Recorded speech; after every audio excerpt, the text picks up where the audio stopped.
All right, welcome to our first episode of Swing State Radio, where myself, Brian Farrell, and my buddy Kyle Fetterman will be talking about politics within the context of our class that we were taking from Professor Grundy. So today we're just going to kind of go over an intro about ourselves, kind of like where we stand in like our politics. The whole point of our show is that we kind of stand on different ends of the political spectrum. And then we want to go into just like the 2016 presidential election as a whole and where we kind of stand today. All right, so I'm Kyle, by the way. Let's get started. Basically, some information behind me. Fourth-year student at University of Cincinnati. I'm in urban planning, and a little bit of the political side behind me. I consider myself more of a conservatarian.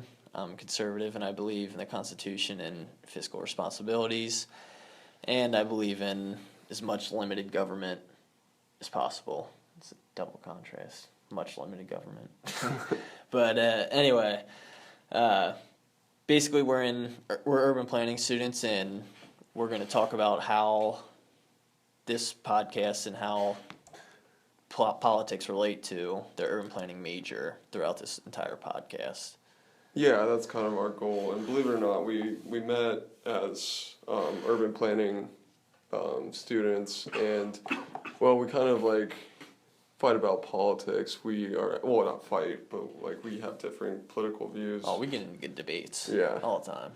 But we were cordial, and we're actually really good friends, so we thought that ability to kind of, like, have a different range of political views, but being able to still be cordial around each other would make for a good show and good debate. So, and I think essentially it'll help get the viewership up if we kind of get our classmates involved too, and I think that's our goal moving forward. Yeah, and then maybe we could even use it as talking points in class and stuff.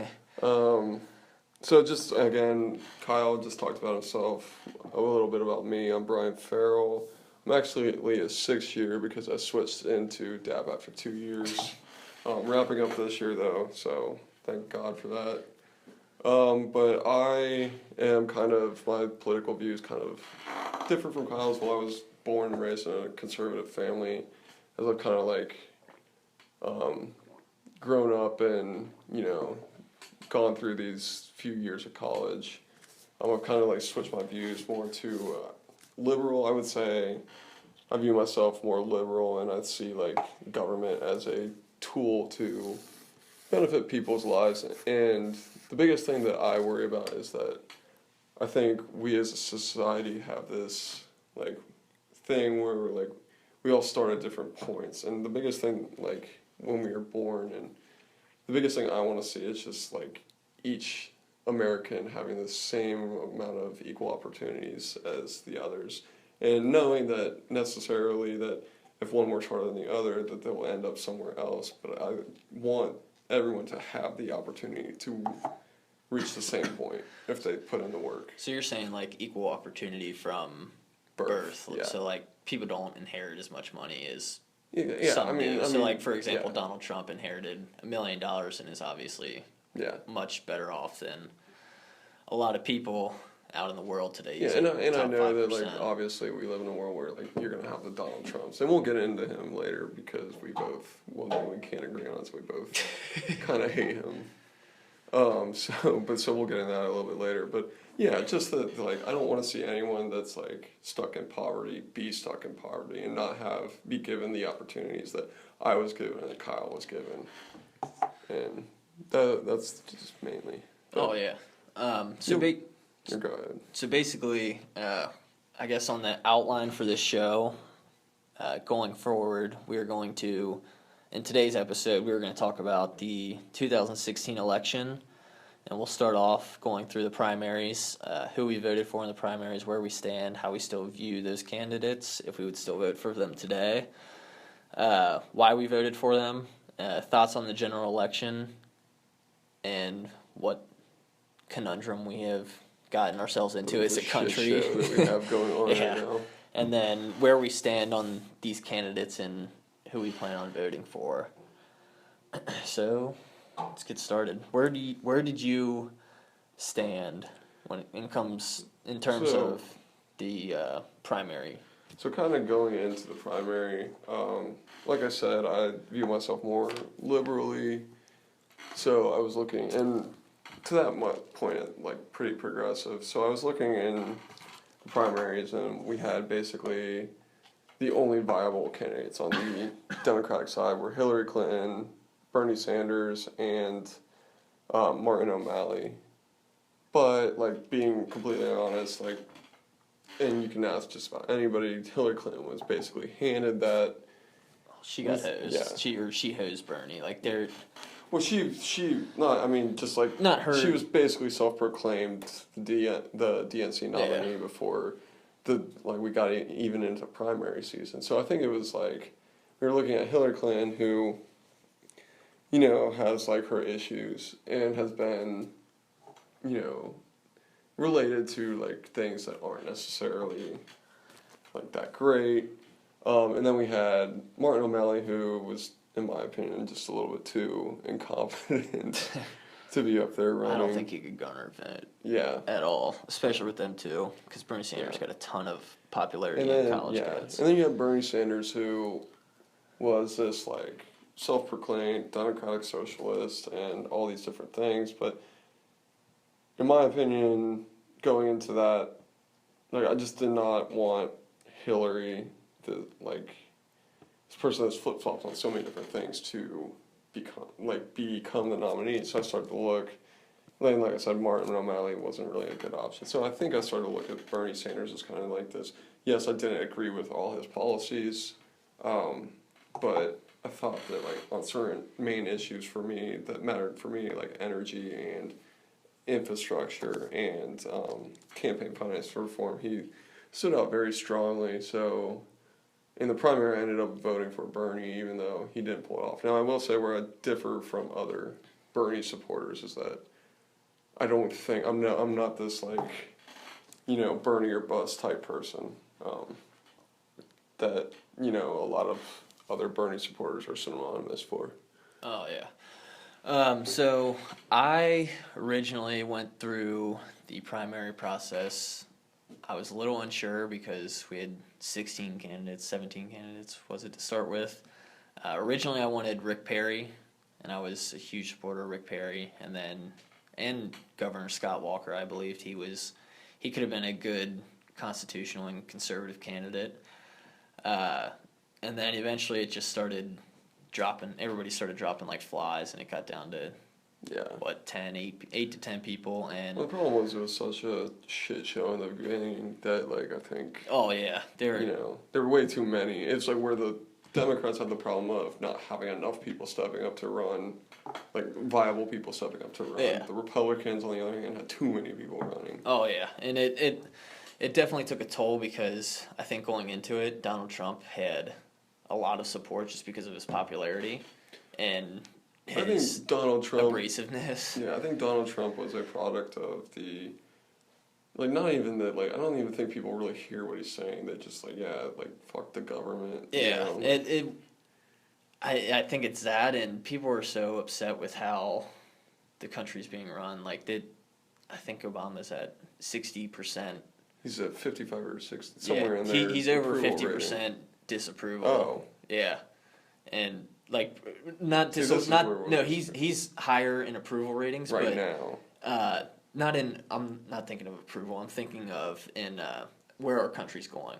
Oh, and okay. I think it was a statistic somewhere in the 70% that people think that 70% of Americans think that it's going in the wrong direction. Yeah. But then we also have the thing where right now, and I think this is a product of, you know, having Hillary and Donald Trump as our nominees, but like Barack Obama actually has like a 55% approval rating right now, and I think it's because people are sitting there like, well, you know, like we might not like and I also policies, think but you could also take like a saint compared to these two. Oh yeah, and you could also take that statistic as to where the country's going as people seeing it as like social issues. Like healthcare is down the drain right now and it's getting expensive, or like race riots are happening in major cities across America, and I think that may also add to it. It wasn't like a question is in where the country's going, is in how the president's doing, but also it could be tailored towards that, I guess. But basically, I ended up, after got down to like 8 to 10 candidates, I started doing my hardcore research and researching people who I believed would follow the Constitution and follow the rule of law, and who would be somebody who would do that and basically legislate on a bipartisan basis. And my support ended up going towards Ted Cruz in the primaries, and I basically voted for him because I think he would have upheld the Constitution. He would have kept party lines out of it. He didn't get along with either Republicans or Democrats. The majority of his party. Ted Cruz doesn't get along with many people. Yeah, he doesn't have, and that's what I didn't think he really stood a chance at the beginning, because I realized that he just has comes off like the wrong way, his policies are exactly like Reagan's or Calvin Coolidge's, but when you look at him or you look at like Reagan won 49 states in 1984, and Reagan, the way Reagan comes off compared to the way Ted Cruz comes off, it's just you can't like him. Like he's just like one of those people in school or something you see and you're like, wow, I don't know, there's something about this person that I don't like. Yeah, I think Reagan had this, like, he was a movie star. Oh yeah, so he had the popularity. 2, he had the charisma. The charisma and the ability to BS a little bit, I guess. Yeah, where Ted Cruz has none of that. Yeah, and I've eventually, right now, I basically took my support. It was all between Ted Cruz, Rand Paul, and Marco Rubio, and I think Marco Rubio would have been a great candidate because he works the party lines well. Yeah, like I said, I'm not a huge Republican supporter, but like if there's like one guy that's like got that charisma on that side, I would say Marco Rubio. Yeah, and he's got that. I feel like he could have, if it wasn't such a big party, like so many people running this election period, I think he could have garnered the vote because, 1, he's young, so he could have pulled in young people. 2, he's got the charisma, and he speaks well and eloquently, and he doesn't look like this person that would piss you off all the time. If you think about when he ended up going completely down the drain, was when he like stooped to Donald Trump's level. Exactly. And which is hilarious, because in a sense you have one candidate that like goes to the gutter in almost everything he says, and he gets more popular, and then you have a well-versed candidate in Marco Rubio who runs from a traditional standpoint, a very well-run primary campaign. But he ran. And he goes in the gutter once and loses his support completely. Yeah, and that was one of the things, and also he could have, thinking in like the Republican Party, I'm not one of the people who are like hardcore, you gotta vote for the nominees, stuff like this, you've gotta support whoever. Like John McCain and Mitt Romney, they were a lot more conservative than Donald Trump, but at the time, I would have supported other people like Rick Santorum and other people like who were more conservative than they were and who could have possibly won the election. But I think in terms of like winning the general, I think Marco Rubio would have been a good bet because he could have. He's Latino. He could have pulled in the. Well, he's Cuban, but Latino, Cuban Latino, Hispanic. Yeah. Hispanic. No, I think, I think that another thing that we're in agreement is just that, like, anybody besides Donald Trump gets nominated from the Republican side, and you're probably looking at a victory for the Republicans. Yeah, and like that, it showed in every single poll, and I don't think Republicans realize it because some people are so stuck on things like Fox News, and like I think I think one thing that's going to come out of this election is people are going to stop looking towards the mainstream media, and they're going to start looking to more outlets based on their ideals. Do. Yeah, and they well, already that's do. Part of the problem. That's another reason why we kind of want to do this show is that we feel that people tend to only look at what they like. They only tend to look at what they view, and they don't. Yeah, and you don't get both sides. Varying, it's just like Jonathan Deaver said when he came and spoke to our class. He talked about the echo chamber, and like if you would delete your filters on Facebook, then you would see a lot of the other side of the aisle, and you never saw it before because you don't realize your friends are doing this, but when they share it, Facebook has you in an echo chamber, so you don't even see that because you're not used to looking at that stuff.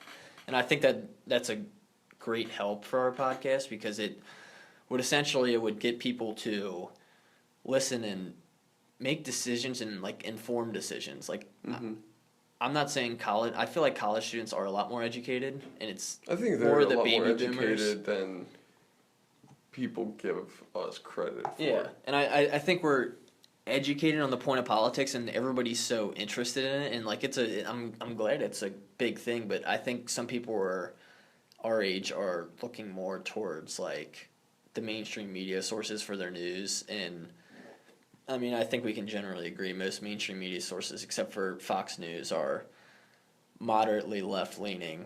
So but as we had the talk in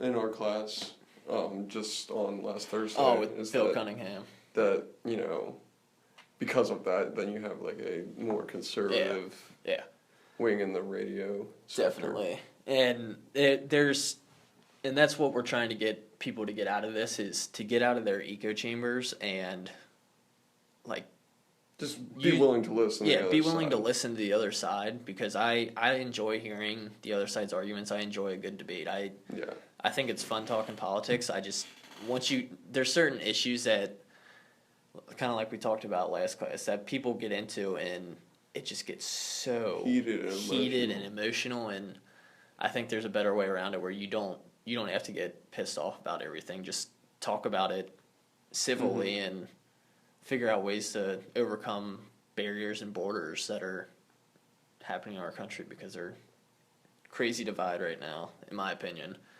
But going on, right now, I probably, thinking back on it, I kind of lost my support for Ted Cruz. I mean, I still think he would be a much better candidate than Donald Trump. It's not hard to do, but and I think he could have beat Hillary like all the other ones. The other people could have. Ted Cruz is the one person that might have run into issues only because he's the most conservative candidate after. Well, I think again we're from past week, and we both agree that Donald Trump's kind of putting on a show, and he's really not as conservative as he says he is. But I think Ted Cruz is the most traditionally conservative candidate out there. Oh, definitely. And I mean, other than like Rand Paul, which not on the military as much because he's libertarian on the military and he's generally a libertarian, but I think Rand Paul, Marco Rubio, and then if like Governor Scott Walker and Rick Perry were still in it, and Ted Cruz, they were all the staunch conservatives that I was looking at the entire process. So like going back at it today, I probably wouldn't support Ted Cruz just because he kind of went off the rails a little bit. Yeah. Like attacking Donald Trump. He bear hugged Donald Trump, which I think was a poor political decision at the beginning of the primaries. He bear hugged him and didn't want to attack him on issues that were obviously terrible, and he literally couldn't speak about a single policy in the primary process. And like for example, when he decided to ditch out on that debate when it was between John Kasich, Ted Cruz, and Donald Trump. And Donald Trump said it was because of Megyn Kelly. But I think we can all assume that Donald Trump, when it would have came down to it in that debate, Donald Trump sucks at debating. Yeah, it's sad that we get to the third presidential debate and Donald Trump not derailing in the debate makes that his best debate. He literally just like was able to like in a minimal amount keep up with Hillary Clinton. And like personally, I don't want Hillary Clinton to win the general election, but I'm like if you could rate it on a scale of 1 to 10, 5 being, or like 4 being voting towards Hillary more, or 6 being voting towards more Donald Trump, I'm like a 5.00 repeating to the umpteenth power 1. Like it's the only reason I don't want Hillary to, or I would want Donald Trump to win is so Hillary isn't president, because in my view, and obviously we're going to have different views, my view is Hillary's going to be a much worse person. And that's where I think a lot of conservatives are struggling, and like the never Trumpers are struggling with this. They're like, I'm never Hillary, but I'm never Trump also. So what do I do? Well, and I think like going through this process right now, thinking about it, people are wanting to support Donald Trump, and their idea during the debate is like, the reason I'll support Donald Trump is if he doesn't act like a complete imbecile on stage. Yeah, which is like stupid.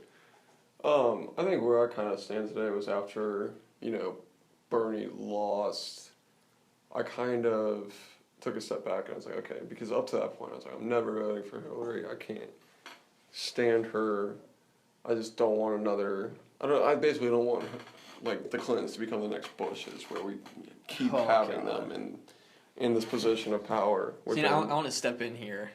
Just because I'm quote unquote Republican and conservative, I want to let this known. I don't support like things like the Bush administration did. Like I think Fannie and Freddie and everything was complete failure. I don't know why that was, and it wasn't just Democrats' fault. Like I know a lot of people in the talk show, and it's not really the conservative talk show hosts. They will bash Republicans like who don't vote the way they want them to vote, and that's where it's coming out. Like I can't stand the tyranny of the government, and I can't stand how people like the Bushes get into government and they completely turn like against what they were running for, and that's the main reason I started like paying attention to politics, because as a Republican I've always been told, oh, you got to vote for your party's person, and now I think about it, I'm like, no, you at one point you have to make a stand, because like right now if it's Donald Trump and Hillary Clinton going against each other and you say, oh, I'm going to vote for the worst of two evils,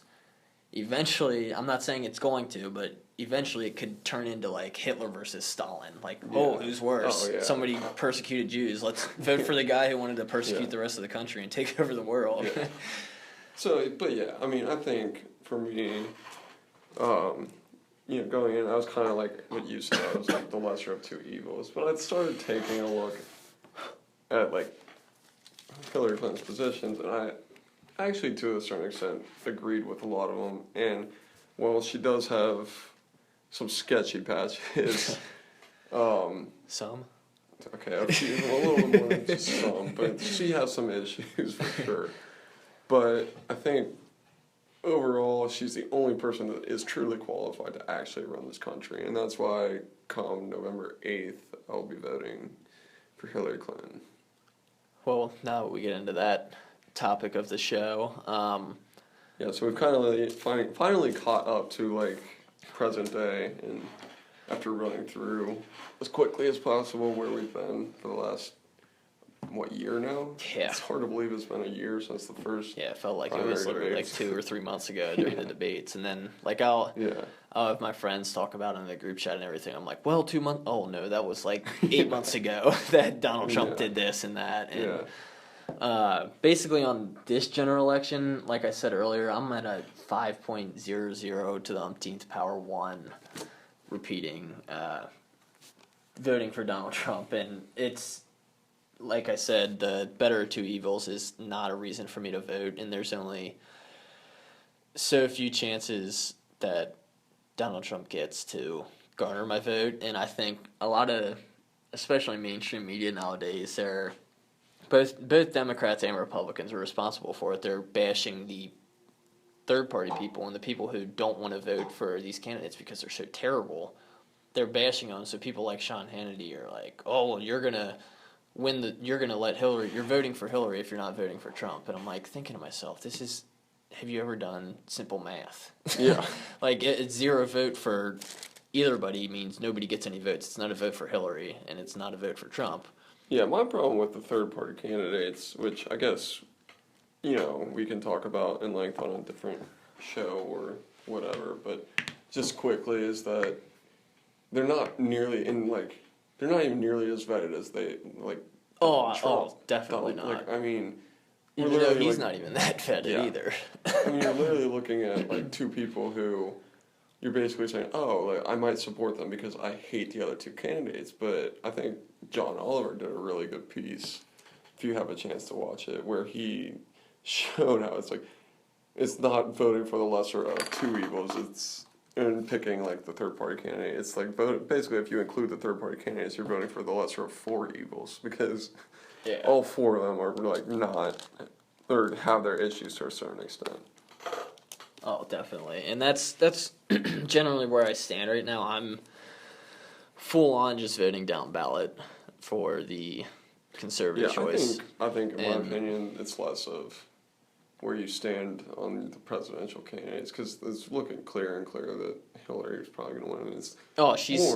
I saw a scientific poll I was listening to a talk show the other day and they were talking about a scientific poll that came out and Hillary is winning like 98% chance to win or like 90 to 98% chance of winning on every single poll that's out. Yeah.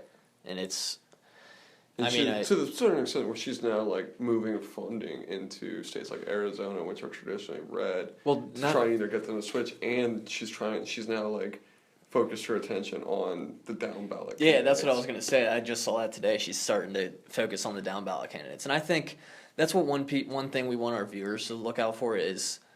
It's not always about the presidential election. That's how I'm thinking of it, and like, yes, Donald Trump would be a little bit better than Hillary. I don't even know what his policies are. I don't like. He says he's going to vote for people who will uphold the Constitution, uphold the rule of law, and won't hold partisan in the Supreme Court.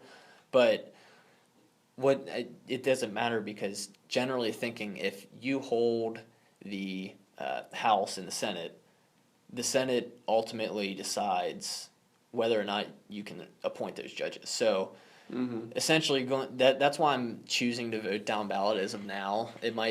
I could make a last second decision, like to fill in the box literally right before I turn it in for a certain candidate or a write-in. I think the true like areas to worry about now are down ballot, and I think what like you said, what people get lost in, every 4 years we have like this, like the media blitz with the presidential election and everything, but the real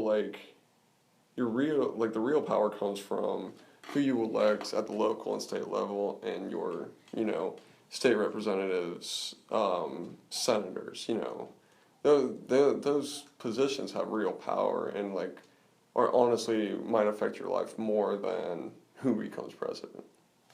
Oh, definitely, and that's why right now, I'm probably not voting for a presidential candidate. If anything, I'm doing a write-in, and it'll probably be, like we talked about before starting recording, it'll probably be somebody like Evan McMullin. And generally, my thought behind that is because I don't think, personally, me thinking, if a president could change this country so much, it's you cannot change the country with one person.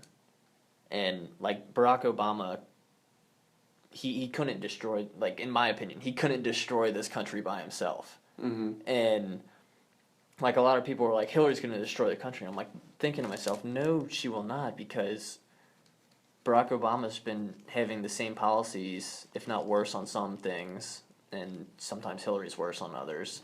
They couldn't destroy it, quote unquote. And that's why I'm basically voting down ballot, because more so in the long run, the Senate and the House will have a lot more say in what goes on. Even though there are things like Barack Obama curtailing the Senate and the Supreme Court and everything and trying to push through things like Obamacare, I think essentially there's going to be, at some point in time, there will be, I think people like Mitch McConnell are idiots, but there will people like Mitch McConnell will be voted out, maybe even this round of the elections, and there will be more moderate or more constitutional people who are going to be voted into their place at the Senate. and they will override these presidential executive orders. So I think generally, like, the executive orders will probably end with Obama, and I think maybe the next president, whether it is Donald Trump, I doubt it will be because he's probably going to lose, or Hillary Clinton. I think that if they try to run through with executive orders, then somebody's going to get impeached because generally speaking, it's against the Constitution to do executive orders like that, and I think generally speaking, down ballot is what is going to help stop either party's executive orders. I think like that's the biggest thing is, as someone, like opposing, you don't want to see you personally don't want to see the Democrats, control the House and Senate, because then Hillary Clinton's life becomes a lot easier, As far as like the executive order things goes, from my standpoint of view, Barack Obama's a constitutional lawyer, so I think he's walking a very thin line with those. Oh yeah, he's definitely walking a thin line, but it's. But I think he knows what he's doing, Like, but there hasn't been any.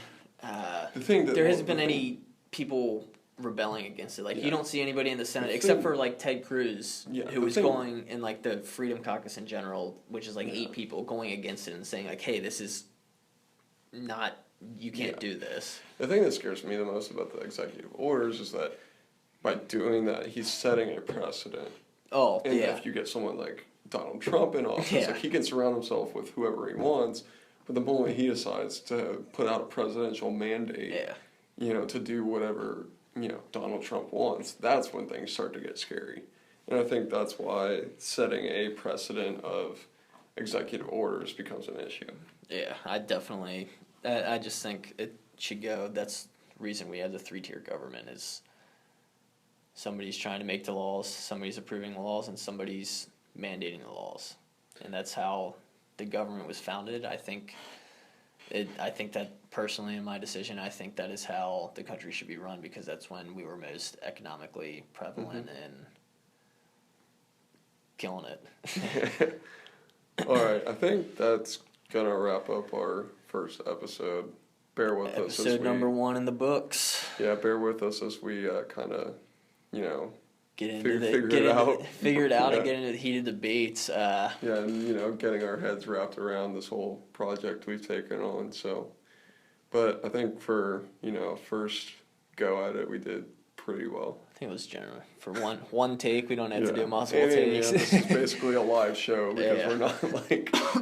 I think that's what's pretty cool about it, though, is because we're not going to be like the people who are doing podcasts. Candid. We're not, we're not going to be able to cut stuff out, and I think we can get into some heated debates maybe. And I also want to get, here in the future, get some email responses and have people try to email topics to put in, like people from our class, and then eventually have kids from our class maybe tell their friends or listen to us, maybe make this a big thing because it'd be cool. I love talking politics. I can sit here and talk to you basically. Oh yeah.